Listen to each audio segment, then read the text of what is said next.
Assalamualaikum warahmatullahi wabarakatuh. Balik lagi di channel YouTube Apip Safi, pakar bola mengomentari sepak bola dengan kesotawan. Yes.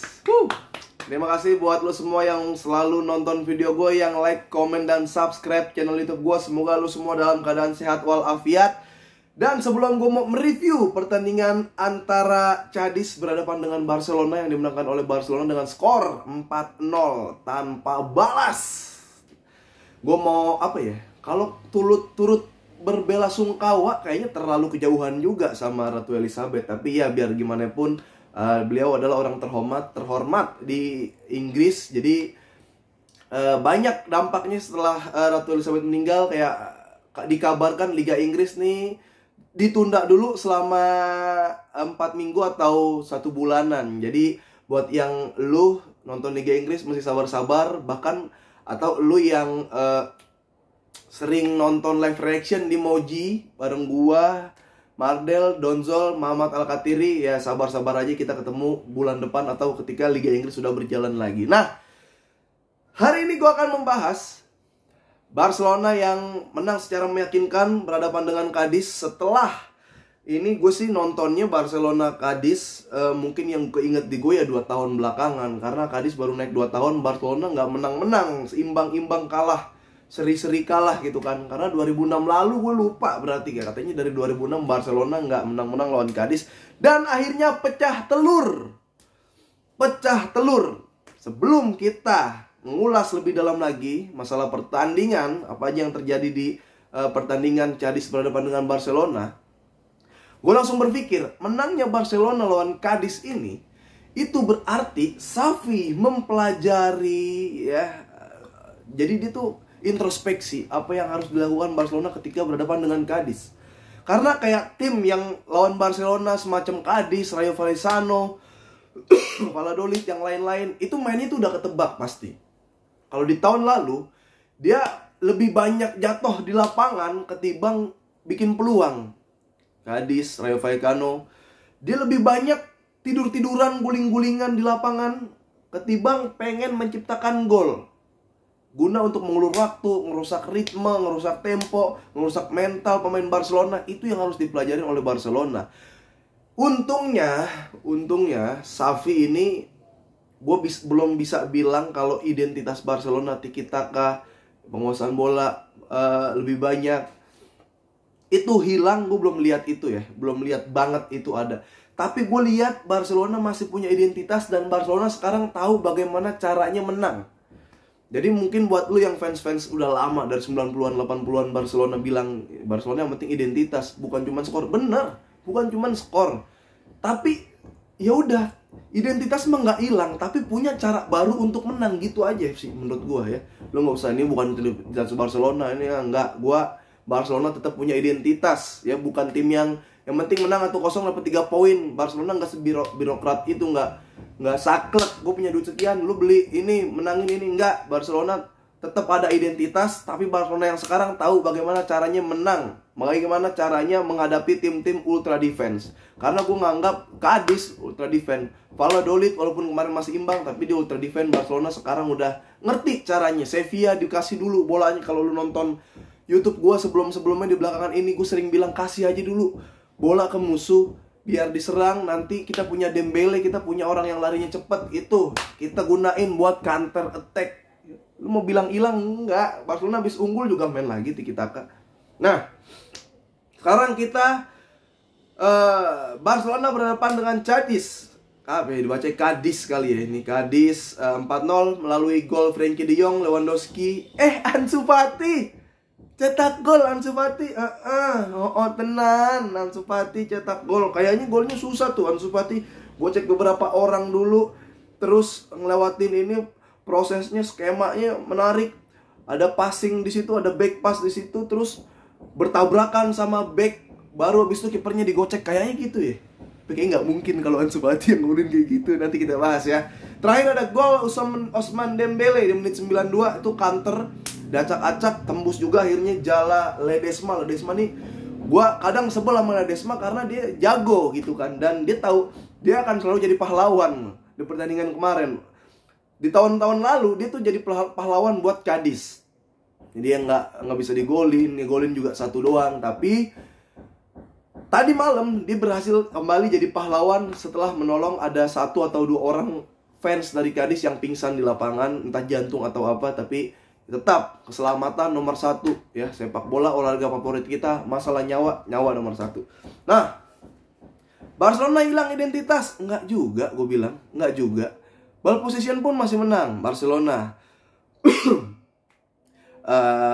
Penguasaan bola masih menang jauh, 71-29%.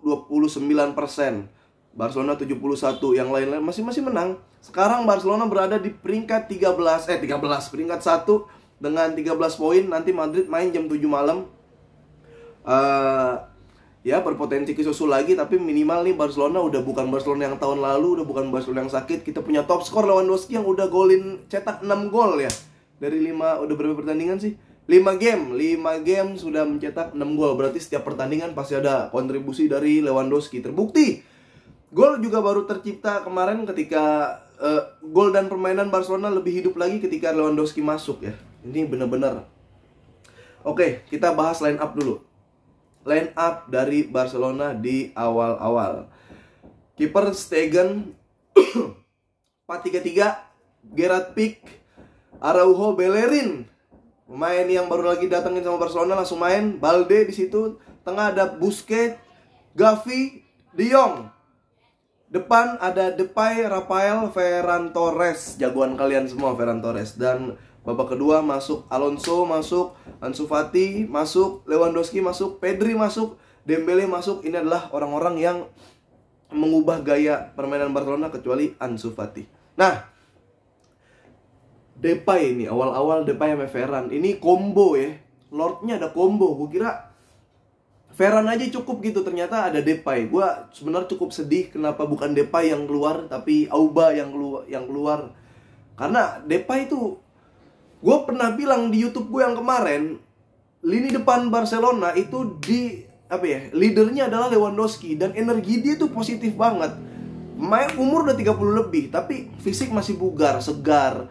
Dia ngepam pemain buat ayo semangat, ngarahin pemain gitu. Kalau Depay ini antitesisnya. Depay ini negatif vibes banget. Belum ngapa-ngapain udah capek, keringat bercucuran. Bola juga mati di dia, ritmenya hilang. Gocek bola jatuh, bola-bola nggak penting, bola-bola hilang sama dia semua. Dia punya apa yang Lewandowski nggak punya. Bener kan? Dia punya bisa ngilangin bola begitu saja. Dia bisa punya yang namanya buang-buang peluang. Dia punya yang namanya ngerusak ritme permainan tim sendiri. Punya. Lewandowski nggak punya kayak gitu. Ini mesti bahaya sih kalau Lewa cedera nih. Depay untuk menggantikan posisi Lewa masih jauh bingung gua. Nah, akhirnya terjadi gol, asis dari Gavi. Asis dari Gavi. De Jong menciptakan gol dan dia merayakan dengan cukup senang ya. Karena dari awal ada desas-desus mau pindah, De Jong bilang gua mau bertahan di Barcelona. Jadi ya udah, itu bener-bener gol dedikasi buat Barcelona. Dia juga seneng ciptain gol. Umpan dari Gavi. Gue bilang Gavi adalah bukan pemain yang jelek. Gavi bukan pemain jelek, tapi Xavi harus paham betul kapan dia menempatkan Gavi. Lawan siapa Gavi harus turun, lawan siapa Gavi harus cadangan dulu, lawan siapa Gavi harus starting line up. Xavi harus punya feeling di situ menurut gue. Karena kadang-kadang nggak berhasil juga Gavi. Nah, Dembele masuk, Rapinya nggak ada temennya, kesian. Rapinya, Dembele sama Lewandowski nggak ada Depay sama Ferran nggak nyetel, kesian. Rapinya main sendiri. Begitu ditarik, masuklah semua. Ini gol, ini mungkin terdengar terlalu head buat gue, buat kalian ya. Terlalu gue kelihatan membenci Ansu Fati, enggak. Gue cuma mau nanya, setelah Lewandowski golin, setelah itu Lewandowski memberikan assist buat Ansu Fati yang bisa langsung ditendang, tap in sama Ansu Fati. Pertanyaannya gini, ini fans-fans Ansu Fati langsung muncul kayak, tuh kan bener kan Ansu Fati golin gimana? Lah maksud gue, lu kayak pawang hujan, ketika hujannya nggak berhenti lu bilang BMKG, lu bilang cuacanya agak susah, ada pawang hujan lain. Tapi ketika memang lagi kebetulan hujan berhenti, tuh dia tuh, gara-gara gue tuh, gimana? Bagus gak ilmu gue? Enggak. Pertanyaan gue adalah, kalau lu berada di posisi Ansu Fati, ya, lu bukan pemain bola, lu penonton bola, atau lu punya saudara yang nggak bisa main bola, lu punya temen yang nggak ngerti bola. Kalau lu berada di posisi Ansu Fati, lu golin nggak? Kiper udah nggak ada, tinggal ngeliat kiper, tinggal ditendang, golin pasti. Yang kelas siapa dari gol ini?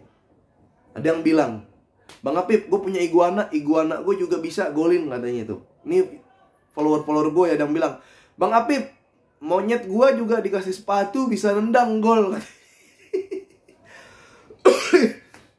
Bang Apip, iya, gue juga bisa nendang. Gak apa-apa yang nendang, bang, yang penting gol, asal jangan Ferran. Ada yang bilang kayak gitu. Pokoknya banyak lah macam-macam. Nah, menurut gue yang kelas ini adalah Lewandowski.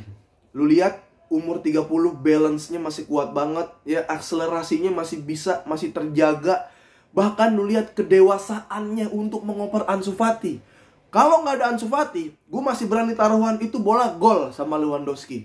Itu bola masuk sama Lewandowski. Nggak ada siapapun di kiri, di kanan. Bola gol ketiga yang digolin sama Ansu Fati. Kalau Lewandowski yang mau ngegolin, dia ngegolin. Tapi ini yang dinamakan jam terbang, kedewasaan, insting pemain terbaik. Dioper ke Ansu Fati. Selain biar Ansu Fati golin, biar mental Ansu Fati bangkit. Biar Ansu Fati percaya diri lagi. Masalahnya ini benar-benar kelihatan. Sekalian ngajarin Ansu Fati, nih ya, main jangan kayak pakai kacamata kuda, lurus aja. Lu oper. Sekalian Lewandowski ngasih tahu ke Ansu Fati kalau mau jadi pemain terbaik, kalau mau jadi pemain bintang, nggak mesti harus cetak gol. Lu berkontribusi buat tim, lu jadi pre-assist, lu jadi assist, lu bikin tim unggul skor, lu bisa naikin mental tim. Itu pemain terbaik. Karena beda banget kelihatan Lewandowski sama Ansu Fati. Bener-bener beda kelihatan yang mana pemain bintang, yang mana pemain yang pengen banget jadi bintang. Kelihatan di situ. Itu diajarin gol Lewandowski, gol Ansu Fati. Banyak makna yang harus diambil di situ. Kedewasaan, ketenangan, pembelajaran, jam terbang. Itu bener-bener buat Ansu Fati mikir lagi kayak pemain top tuh nggak mesti harus golin kok. Ya, gitu kira-kira. Nah, gol Dembele ini Dembele banget. Dembele udah, aduh, gue takutnya dicedera aja. Udah main cakep lah ya. Kita tinggal plan ke depan lawan Munchen. Karena Munchen nih lagi bukan Munchen yang menang mulu. Walau akhirnya gue berani taruhan juga Munchen yang juara nanti di Liga Jerman. Tapi sekarang lagi seri imbang, ame Gladbach kalah. Tapi kita lihat nanti siapa aja hari Rabu yang langsung jadi starting line up, siapa aja yang bakal jadi Lord. Dan gua sangat excited menunggu pertandingan Bayern Munchen Barcelona. Oke, segitu aja dulu ya. Sampai ketemu lagi di Pakar Bola berikutnya bareng Afif Safi tentunya yang akan ke Spanyol bentar lagi. Doain aja ya biar selamat sampai tujuan, biar sukses segala acara. Dan ya itu benar, gue pengen Spanyol. Dan jangan lupa selalu dengerin podcast Boba Bola Banget di aplikasi Noise, Noice. Oke, segitu aja dulu bareng Afif Safi. Sampai ketemu lagi di Pakar Bola berikutnya. Assalamualaikum warahmatullahi wabarakatuh.